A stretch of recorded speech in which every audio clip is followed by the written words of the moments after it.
Culto da Mensagem em seu lar. Apresentador, Pastor Ezequiel Rodrigues. Eu me rendo a ti.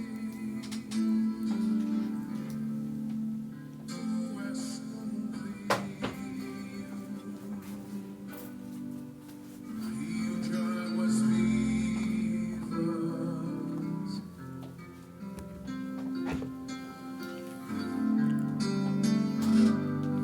Em adoração, eu me rendo a ti. Tu és como um rio de águas vivas. Flui dentro de mim, Senhor. És manancial, fonte inesgotável, traz vida ao coração, como o rei Davi. Quero te louvar, minha alma canta a ti, Senhor, em adoração. Digno és de novo, tu és digno, Senhor, majestade.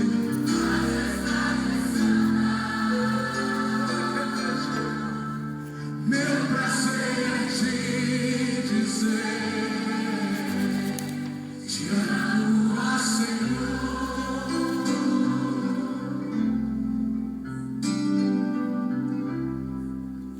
Em adoração,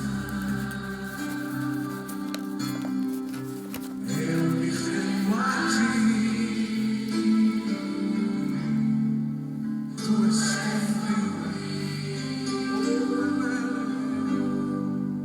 rio de águas vivas. Flui dentro de mim.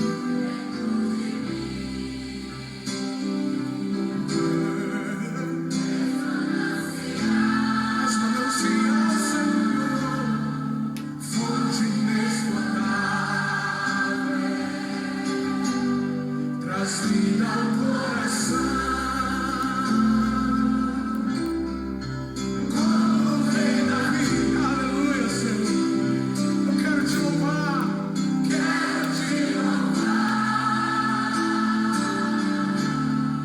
Minha alma canta a ti, Senhor, em adoração a ti, Rei dos Reis. Digno és de louvor, majestade santa.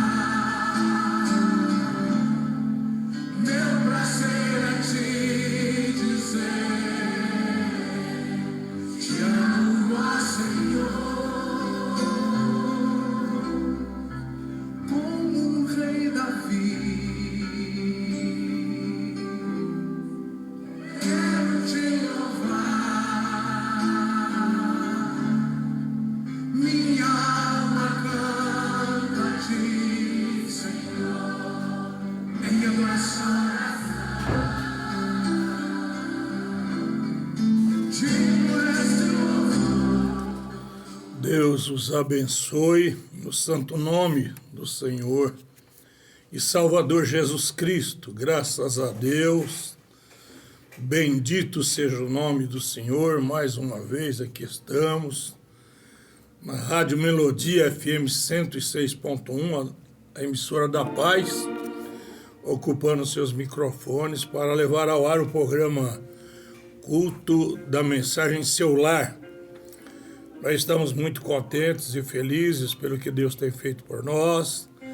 Alegres estamos, né, na presença de Deus, e creio que vocês também estão alegres e felizes. Deus não faz ninguém feliz, nós mesmos nos fazemos infelizes. Mas se atentarmos para a palavra de Deus, para os seus mandamentos, para a sua ordenança, suas ordenanças, sempre seremos felizes, tá? Então Deus abençoe Ourinhos, região, cidades circunvizinhas, todos que estão sintonados pela rádio, pela internet, em outros países. Deus os abençoe poderosamente. Deus abençoe o irmão Gustavo na técnica de som, juntamente com seus familiares. Deus abençoe o seu trabalho. Nesse momento nós vamos ouvir o irmão Roberto Mendito. Ele mora hoje em Curitiba. É um pioneiro da mensagem. Começamos juntos em 1974. É um cantor por natureza, cantor nato. Então ele mandou-me um hino muito lindo, o qual gostaria de ouvir com vocês, com todo o povo de Deus na face da terra, que estão ouvindo, que estão sintonizados, e que seja para nosso elevo espiritual, tá bom? Vamos ouvir o irmão Roberto Mendito, um dos pioneiros no Brasil da mensagem deste profeta.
Graças a Deus, Deus abençoe o irmão Roberto Mendito. Se o senhor não viu o louvor, estarei lançando no YouTube e passando para o irmão, tá bem?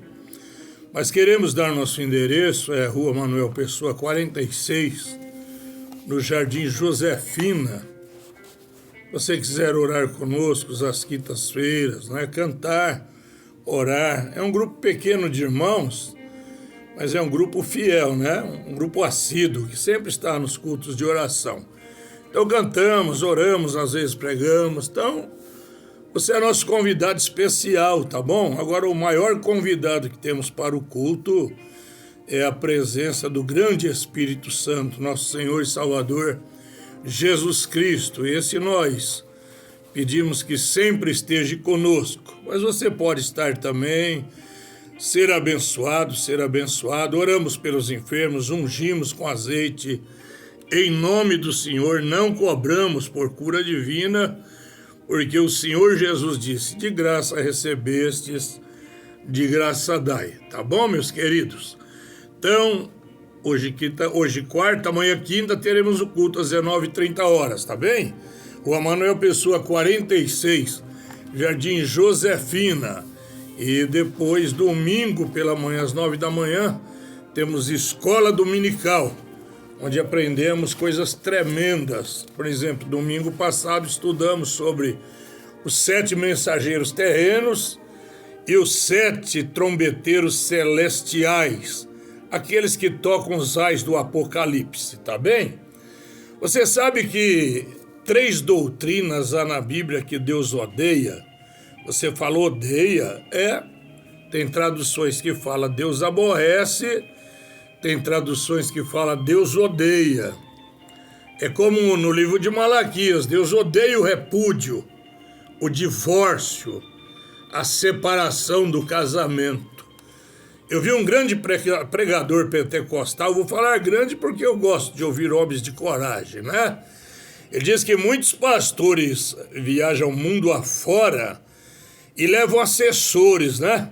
E ele diz bem assim, assessores com as calças apertadinhas e coisas tais, e chega lá na reunião, na convenção, estou com o meu assessor. Ele falou, tomam vergonha na cara, levem suas esposas. Por quê? Porque muitos têm caído em adultério, em prostituição, depois voltam à igreja e falam que a mulher dele não presta, quando na verdade é ele que não presta, né? Essa é a realidade. Muitos homens culpam suas esposas pela separação, mas muitos homens têm culpa da separação, têm culpa do divórcio porque eles lançam as mulheres em situações gravíssimas, né? Situações horríveis. Então eu gostei demais de ver esse pregador pregando desse jeito, com essa veracidade. E é bíblico isso porque os apóstolos queixou Paulo, né, que não era casado, que os apóstolos levaram suas esposas consigo nas convenções, nas reuniões, nos cultos que eles iam pastorear e pregar, tá bom? Mas agora, 3 doutrinas que o senhor aborrece ou odeia, uma é o nicolaítismo, a segunda é o jezabelismo e a terceira é o balanismo. O que é nicolaítismo? Nicolaítismo é o governo humano na cabeça da igreja, em vez de ser o Espírito Santo. Nicolaítismo é o governo do homem na igreja, não do Espírito Santo. Por isso eles fazem o que querem com o povo, e o povo fica calado, porque o povo está debaixo do espírito nicolaíta, é certo?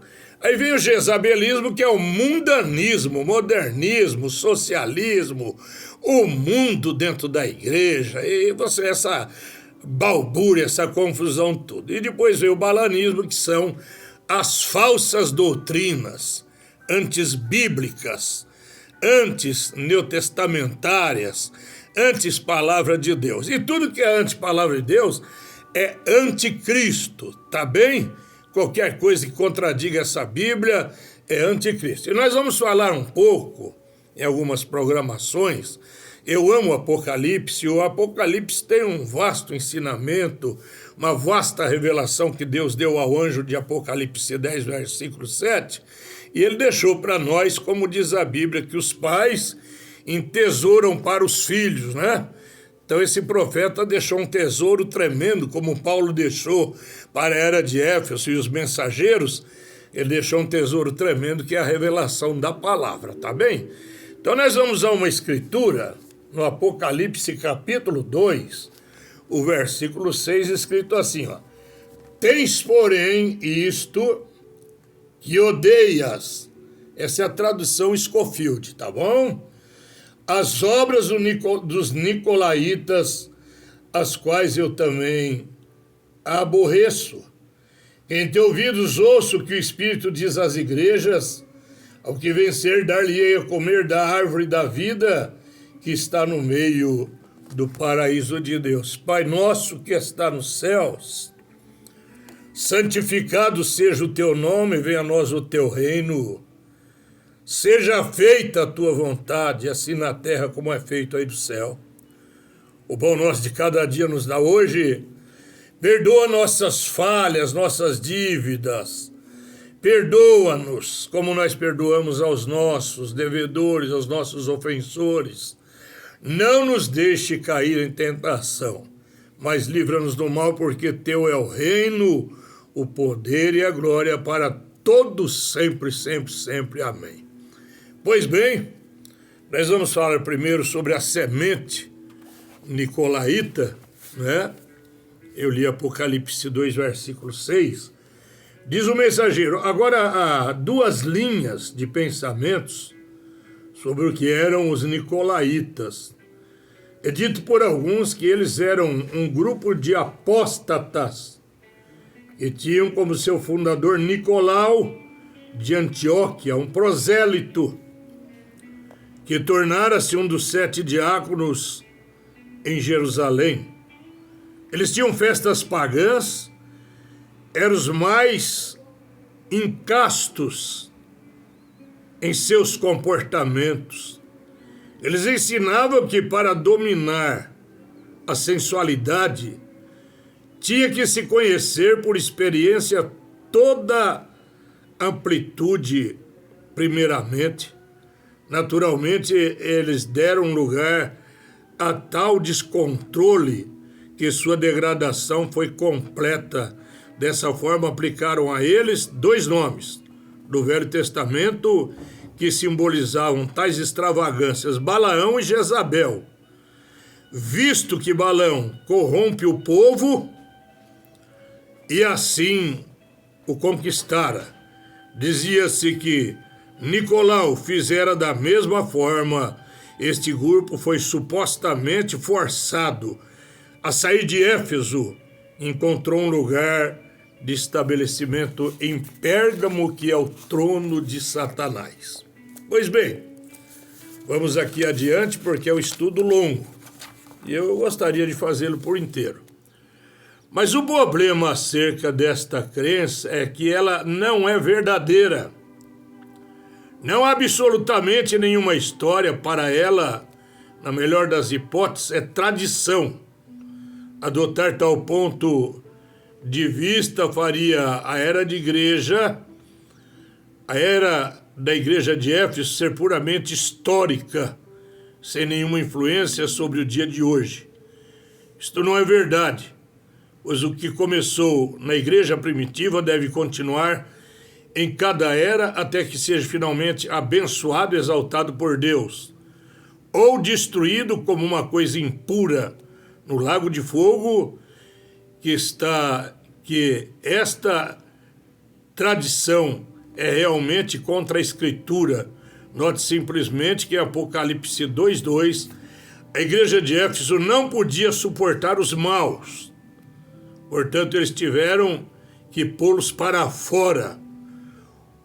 Ou não faria sentido dizer que não podiam sofrê-los se eles não os tivessem posto para fora. Então eles os estariam sofrendo. Agora, no versículo 6 diz que eles aborreciam as suas obras como Deus também. Assim, este grupo nicolaíta permaneceu como uma parte da primeira era, fazendo suas obras. As obras eram aborrecidas, mas as pessoas não ficavam impotentes dessa forma. Vemos somente em Éfeso que continuaram e se tornaram uma doutrina que irá diretamente até para dentro do lago de fogo. Bom, estamos falando agora sobre a semente dos nicolaítas, né? Logo, mais na frente, nós entraremos na doutrina deles, mostrando como era a doutrina dos nicolaítas. Agora, por que são estes nicolaítas? A palavra vem de duas palavras gregas, nikao, que significa conquistar, e laos, que significa os leigos. Na realidade, alguém estava fazendo algo naquela igreja primitiva, que estava conquistando os leigos.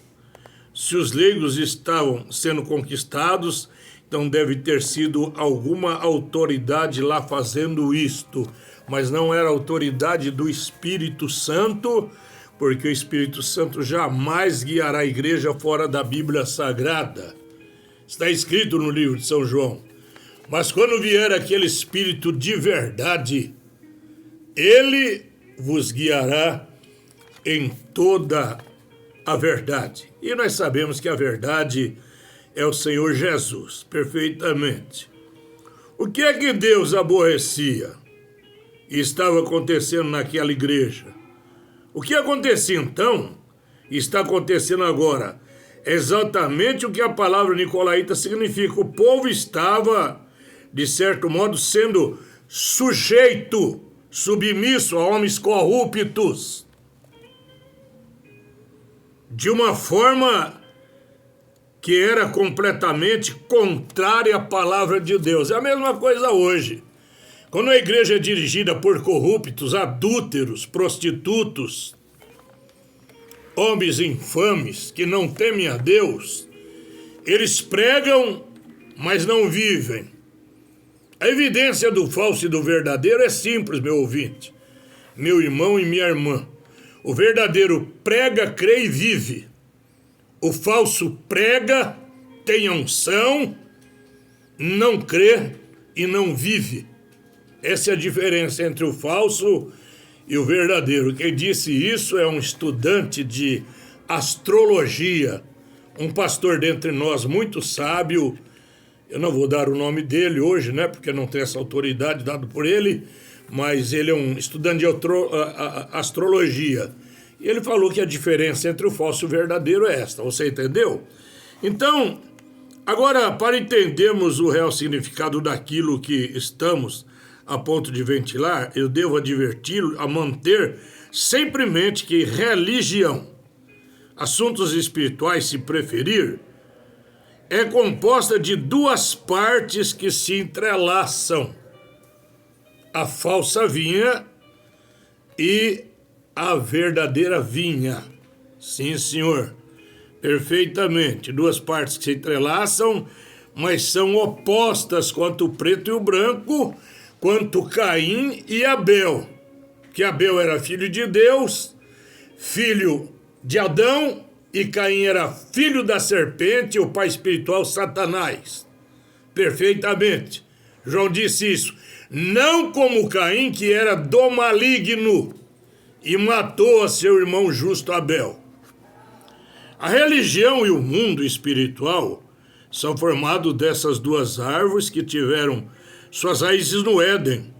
Tanto a árvore da vida como a árvore da ciência do bem e do mal estavam no meio do jardim e, sem dúvida, seus próprios ramos entrelaçavam-se uns com os outros. Assim, na igreja de Éfeso existe esse mesmo paradoxo. A igreja é constituída de bons e maus, de verdadeiros e de falsos. Você sabia que na igreja tem uma composição de 3 classes de crente? Tem o crente verdadeiro, simbolizado em Pedro. Tem o crente hipócrita, simbolizado em Judas. E tem o crente falso, simbolizado nos 70. Isso, 3 classes de crente. Pedro representa a verdadeira, Judas a hipócrita e a terceira, os fingidos, os falsos, os que não têm nada de crente, mas vive dentro da igreja. E o profeta está dizendo aqui também de 2 classes, de bons e maus. Você já viu crente caloteiro? Crente que compra e não deve, compra e não paga? Você já viu esse tipo de crente que faz conta, depois muda da cidade e deixa tudo para trás? Eu já conheci alguns. Fizeram compras de 20 mil reais na cidade, sumiram da cidade, do estado de São Paulo, foram lá não sei para onde e deixaram todas as dívidas para trás. Um crente não faz isso. Um crente, se não pode pagar suas dívidas, ele vai até o seu, né, a quem ele deve e diz, olha, por favor, eu não estou podendo pagar agora. Quando o profeta caiu enfermo, por um determinado tempo, ele ficou devendo farmácias, medicamentos e os dízimos do Senhor, diz ele. O que ele fez quando ele sarou? Ele foi em todos os estabelecimentos que ele devia e falou, olha, eu estou devendo, estive doente por um determinado tempo, mas eu vou pagar tudo que devo a vocês. Mas primeiramente eu vou pagar o dízimo do meu Deus. Depois de pagar o dízimo do meu Deus, que devo a ele, como diz a Bíblia, trazei o dízimo à casa do tesouro, para que haja mantimento na minha casa, e depois fazei prova de mim, se eu não abrir as janelas do céu e derramar bênçãos tais. Então primeiro ele pagou os seus dízimos, o profeta, e depois saiu pagando suas dívidas. Mas um crente normalmente não deve ter nome sujo, não deve estar no SPC, não deve estar no Serasa, não, crente não. Se não der conta, vá lá, dá uma satisfação, peça baixa, peça para diminuir, mas ande direto, sabe por quê? Porque nome de crente tornou um nome pejorativo, um nome de vergonha. Sim, senhores. Por que estou dizendo isso? Porque o diabo é crente também, gente. Vocês querem Bíblia? Tem Bíblia. Tu crês que é um só Deus? Satanás também crê e estremece, mas só ele não obedece e nem pratica a palavra de Deus. Mas ele é crente também, ele crê. E ele crê melhor do que muitos líderes religiosos que crê que Deus é 3 pessoas, reparte-o em 3 como faz o paganismo, a idolatria e coisas tais. Irmão Brana conversou com um rabino judeu. Esse rabino disse a irmão Brana, vocês os gentios não podem partir Deus em 3 partes e dar a um judeu. O judeu sabe muito melhor do que vocês. Irmão Brana diz, rabino, eu não creio assim, Deus em 3 partes. Ele perguntou, rabino, você crê nos profetas? Ele falou, nossos profetas não mentem. Ele perguntou ao rabino, de quem Isaías estava falando quando ele disse assim, ó, um menino nos nasceu, um filho se nos deu, e o principado está sobre os seus ombros, seu nome será maravilhoso, conselheiro, pai da eternidade, príncipe da paz, e assim por diante. O rabino falou, quando ele se manifestar, ele terá que ser o próprio Deus. O irmão Brano diz, é o que eu prego, rabino, acerca de Jesus Cristo. O rabino começou a chorar, diz o irmão Brana, disse, se eu pregar isso na sinagoga, que Jesus Cristo é Deus em carne humana, eu perderei o meu salário, a minha casa, eu perderei o meu carro, o meu emprego de sacerdote judaico. Irmão Brana diz, eu prefiro beber água do rio, comer bolacha seca, do que comprometer essa Bíblia. Esse é o profeta que eu sigo. Esse é o profeta que eu te apresento. É claro que Jesus Cristo é o Deus do profeta William Branham. William Branham é servo do Deus vivo. Ele disse no 7º selo, para esquecermos dele, porque o importante não é a trombeta, o importante é quem toca a trombeta. Ele era trombeta, mas quem tocava ele era Jesus Cristo. Era o grande Espírito Santo, que trazia as revelações. Um dia eu vou passar uma fita aqui, vocês vendo as revelações, ele contando a vida das pessoas sem saber de nada pelo Espírito Santo, contando endereço, placa de carro, remédio, médico onde foi, o que tem a pessoa, o que não tem. Vocês entendem? Esse é o profeta que blasfemam contra ele, que eu sigo, que aprendi a crer na Bíblia através dele, graças a Deus. Tanto é que ele chama William, 7 letras, Marion, 7 letras, Branham, 7 letras. Por quê? Porque ele é o anjo de Apocalipse 10, versículo 7. Ele é o 7º anjo, a era de Laodiceia, que é a 7ª era da igreja. Apocalipse 1, versículo 20. As 7 estrelas que viste na minha destra são 7 anjos enviados a todas as igrejas, as 7 eras da igreja, e os 7 castiçais são as 7 igrejas. Oh, meus queridos, como eu amo o Apocalipse depois que eu conheci essa mensagem. Dá vontade de só ficar pregando o Apocalipse, mas o Evangelho de Cristo é salvação, o Evangelho é graça, o Evangelho é boas novas de paz e de salvação, Evangelho bendito, mas aqui são as revelações que Deus deu aos seus servos no Apocalipse, a João, ao mensageiro, para que trouxesse a nós. Então essa obra dos Nicolaítas, essa semente é terrível. Vocês vão ver que espírito maligno é esse dentro da igreja. Eles tiram a liderança do Espírito Santo e colocam homens para dirigir a igreja. A igreja onde eu pastorei, eu falei, o dia que eu tentar sair fora da Bíblia, meta o pé em mim e ponha homem de Deus aqui em cima. O dia que eu adulterar com uma mulher, deixar minha esposa, metam o pé em mim e ponha homem de Deus aqui em cima.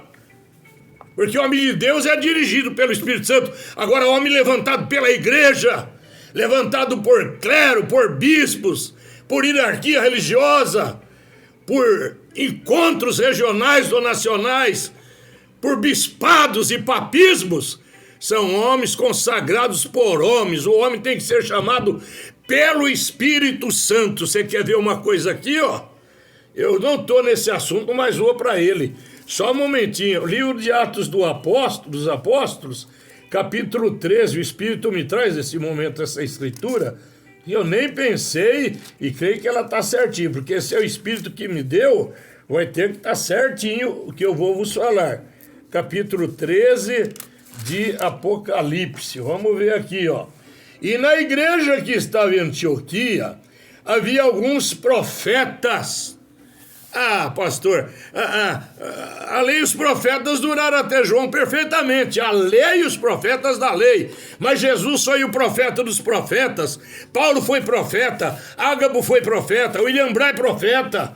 Mas veja aqui, na igreja que estava em Antioquia, havia alguns profetas e doutores, a saber, Barnabé e Simeão, chamado Níger, Lúcio Cirineu e Manaém, que fora criado com Herodes o tetrarca e Saulo, e servindo eles ao Senhor e jejuando, disse o Espírito Santo, não é disse o homem, não é disse a hierarquia, não é disse o encontro de pastores, disse o Espírito Santo, apartai-me para mim, Barnabé e a Saulo, para a obra que os tenho chamado. Então, jejuando, orando e pondo sobre eles as mãos, os despediram, e assim estes, enviados pelo Espírito Santo, não é por igreja nem por homem, não, desceram a Seleucia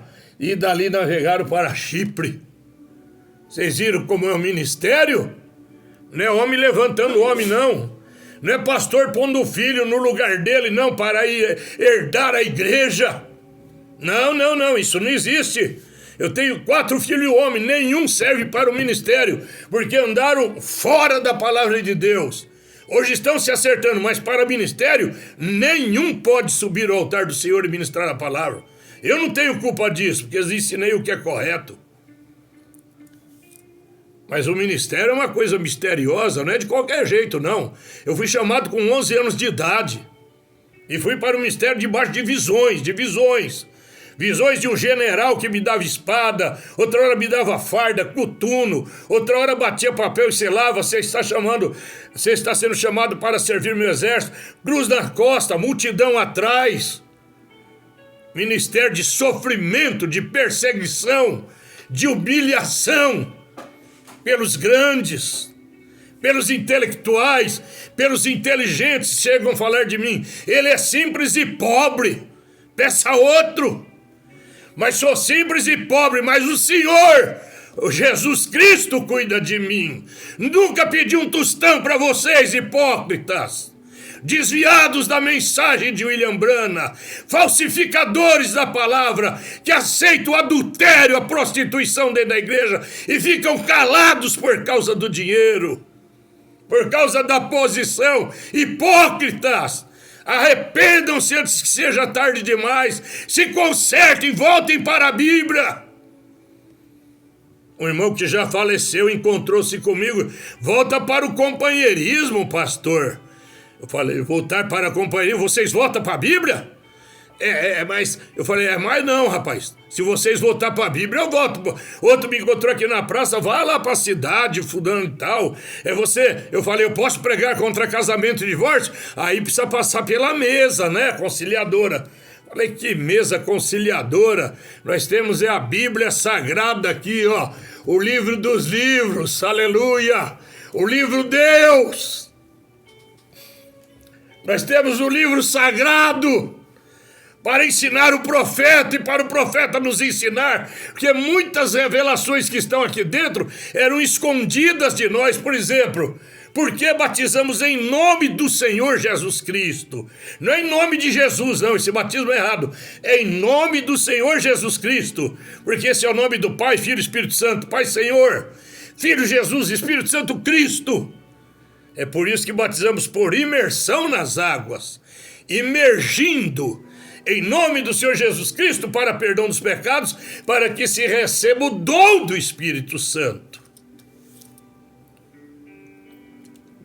Estou aqui em Ourinhos há quase 40 anos. Por favor, vá lá na igreja, pergunta qual é a mulher que eu tentei abusar. Qual é a moça que eu tentei abusar? Por favor, vai lá e pergunta. Por favor. Já dei a liberdade, um hipócrita que estava no nosso meio e até pregava e pregou aqui na rádio, um fingido que largou a mulher e foi com outra. Um dia eu falei, igreja, pergunta se eu ando corretamente ou não diante de Deus. Ele se levantou e falou, pastor Ezequiel, você anda correto ou não? Eu falei, a minha resposta é sim diante de Deus. Eu procuro andar correto. Porque chega de escândalo. Esse pastor pentecostal que eu amo ver pregar, é um dos destaques hoje entre os pentecostais. Sabe por que a igreja está esvaziando? Sabe por que não creem mais nos crentes? Por causa dos escândalos constantes de pastores com mulheres nas igrejas, de pastores com meninos, pedófilos, pastores com meninas nas igrejas, escândalos, roubo dentro da igreja. Rouba o povo de Deus. Pede o que a Bíblia não pede. A Bíblia fala do dízimo, tanto no Velho como no Novo Testamento, e eu tenho Bíblia para isto. Ela fala da oferta, que tua mão esquerda não deve saber o que a tua direita faz, mas não fala mais nada do que isso. Mas nem tanto hoje vende água benzida, sabonete benzido, lápis benzido, é Bíblia benzida, pelo amor de Deus. É um comércio geral. É uma vergonha. Por isso, muitos chamados pregadores do Evangelho estão perdendo fazendas, tiraram das costas do suor do povo de Deus. Estão perdendo patrimônios, porque pressionaram, forçaram a igreja a dar dinheiro. O profeta tocava, expulsava tais pastores do seu ministério. Saiam do meu ministério. Eu não aceito explorar a fé do povo de Deus. Que o povo de Deus é bom demais. Pobres pessoas. Pastor chega a chorar me engano. Porque eu preciso de uma D20. Porque o meu carro 2020 não tá bom. E eu preciso... E o povo dá dinheiro, pobre povo. Vocês deviam aprender com a Bíblia. Só dizime e dê oferta alçada. Nada mais do que isso. E você fazendo isso, você estará cumprindo com a Bíblia. Ei, gente do céu. Mas esse nicolaítismo é horrível. Eles tiram a liderança do Espírito Santo e impõem a liderança do homem. Aí fica o pobre lá do... Eu sou presbítero. Eu falei para um querido pregador... Falei, o senhor é um pastor, irmão. Presbítero e pastor é uma coisa só. Capítulo 5 do apóstolo São Pedro. Não sei se o segundo capítulo ou o primeiro capítulo, capítulo 5 de Pedro. Deixa eu ver se eu encontro aqui. Eu leio para você se inteirar disso aqui. que presbítero é o mesmo pastor, pastor é presbítero, ancião é pastor e assim por diante. Bispo é pastor e assim por diante. Deixa eu ver aqui, ó. Deixa eu ver aqui, meu pai. Ó Deus, apóstolo Pedro, capítulo 5. Vamos lá. Aos anciões que estão entre vós, que eram os pastores, admoesto eu que sou juntamente com eles ancião. Na outra tradução diz presbítero, tá bem? Essa é Scofield. Você pega outra tradução, você vai achar presbítero. E testemunha das aflições de Cristo e participante da glória que se há de revelar. Apacentai o rebanho de Deus que está entre vós, tendo cuidado dele, não por força. Você vai estar forçando o povo a dar dinheiro, vergonha. Você quer dinheiro, vai trabalhar. Você já não recebe os dízimos? Não recebe os dízimos do povo de Deus suado, de mulheres que trabalham cortando cana, de pedreiros, de carpinteiros, de pessoas que têm as mãos calejadas, e você se enriquecendo, formando mansões e tudo mais, e o povo empobrecendo? Que vergonha! Que coisa banal dentro da igreja chamada igreja cristã. Igreja cristã é aquela que é apostólica, que o pastor divide a riqueza que tem com o povo. Eu estou pedindo 200 mil reais para Deus, para me repartir com pessoas necessitadas da igreja. Não pedi para ninguém, não peço para ninguém, eu peço para Deus direto. Ele tem a prata e ouro, e eu creio que Ele vai me dar antes de eu morrer, que eu pretendo ajudar pessoas dentro da igreja. Sou pobre, mas não tão pobre que não possa dar, e nem tão rico que não possa receber. Oh, glória a Deus, aleluia. Mas estou quase terminando, vamos aqui. Apacentai o rebanho de Deus, não é seu nem meu não, viu? Toma cuidado, que não é seu nem meu, é de Deus, e Deus passa como um trator em cima de pastor por causa de rebanho. Deus mata pastor por causa de rebanho. Não brinque com esse povo, essa é herança, é a compra do sangue de Jesus Cristo, nosso Senhor. Oh, glória, aleluia. Nem por força, mas voluntariamente, nem por torpe ganância, mas de ânimo pronto. Agora veja, nem como tendo domínio sobre a herança de Deus, gente. Você quer fazer o que você quer na igreja e o povo tem que engolir? Você quer adulterar, viver com moça, com mulher casada, deixar a esposa casar de novo? O povo, acorda, povo de Deus, pelo amor de Deus. Acorda, igreja da mensagem. Acorda, povo, seguidor do 7º anjo de Apocalipse 10:7. Não engula essas misérias. Isso não passa de demonismo e mundanismo dentro da igreja. Não como tendo poder, domínio sobre a herança de Deus, mas servindo de exemplo ao rebanho. E quando aparecer o sumo sacerdote, o sumo pastor, alcançareis a incorruptível coroa de glória. Oh, aleluia! Glória a Deus, que coisa linda, já pensou? Quando o sumo pastor, você fala, se você é pastor, olha, sabe, vou te falar a verdade, pastor na igreja é o Senhor Jesus, sabe? Esse é o pastor verdadeiro, sabe por quê?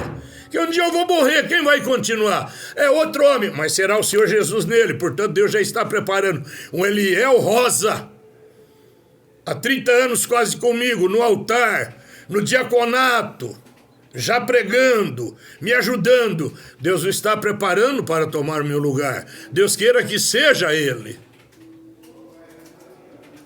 Agora o que fazem os homens hoje? Lutam para preparar o filho para tomar o lugar, porque a maior parte dos patrimônios da igreja estão no nome dos pastores e família, gente. A igreja de Ourinhos não tem nada no meu nome. Ela é do povo. Eu não tenho um palmo de terra ali. Se um dia eu ficar velhinho, já estou com 70, né? Não sei até quando vou. Se um dia eu ficar velhinho, o irmão Eliel Rosa disse para mim, pastor, ninguém te tirar do fundo da igreja até a sua morte. Você viverá tranquilo no fundo da igreja com a sua esposinha, viu? Não precisa ter medo. Por isso eu não tenho medo da velhice, sabe por quê?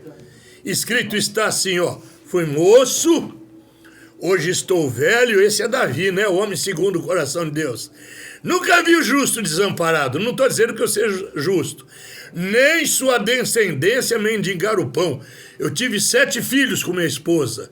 Depois que eu passei a servir esse Jesus maravilhoso, esse Jesus vivo que está aqui comigo e com você, meu ouvinte, com você, meu irmão e minha irmã, eu nunca passei mais fome na minha vida. Nunca mais me faltou roupa. Deus me deu casinha, Deus me deu carrinho para trabalhar na obra. Apenas que eu tenho é um carro para a obra de Deus. E ainda não considero meu. Ele é meu e da igreja. É a única coisa que eu tenho na vida. É a riqueza que eu tenho, é um carro. Ainda pagando ele.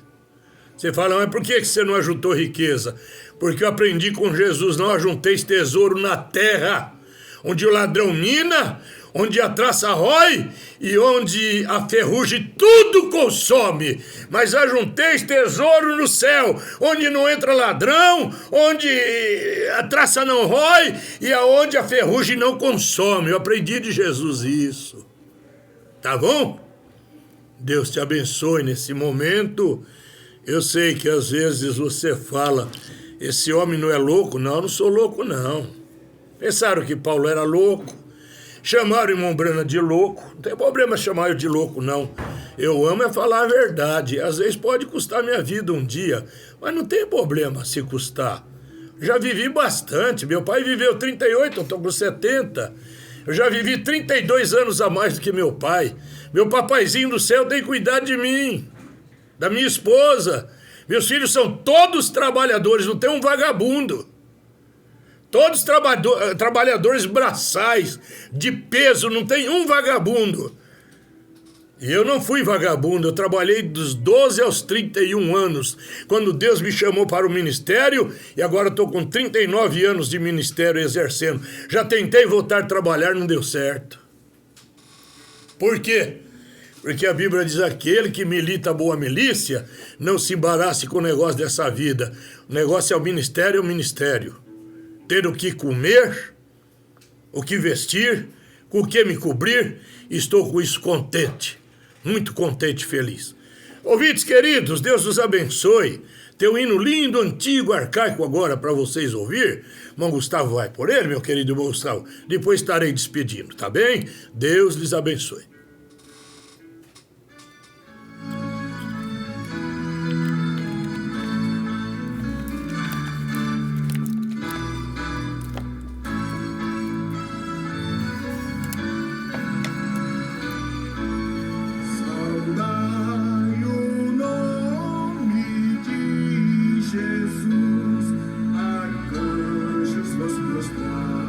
Arcanjos nos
Que o Senhor Deus cure as enfermidades no seu corpo, te liberte dos demônios, do álcool, da droga, da prostituição, do adultério.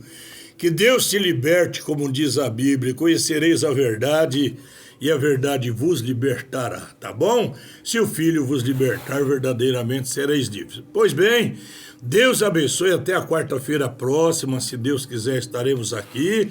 Vem agora aí o programa na voz do irmão Inácio JB Filho, o evangelista, o programa intitulado Musical Evangélico, com liderança em Avaré, eu digo, com liderança em Ourinhos e região, tá bom? Deus abençoe, irmão Inácio, um bom programa. Deus abençoe, irmão Gustavo. Deus abençoe ouvintes e aqueles que nos seguiram pela internet. Deus abençoe em nome do Senhor Jesus.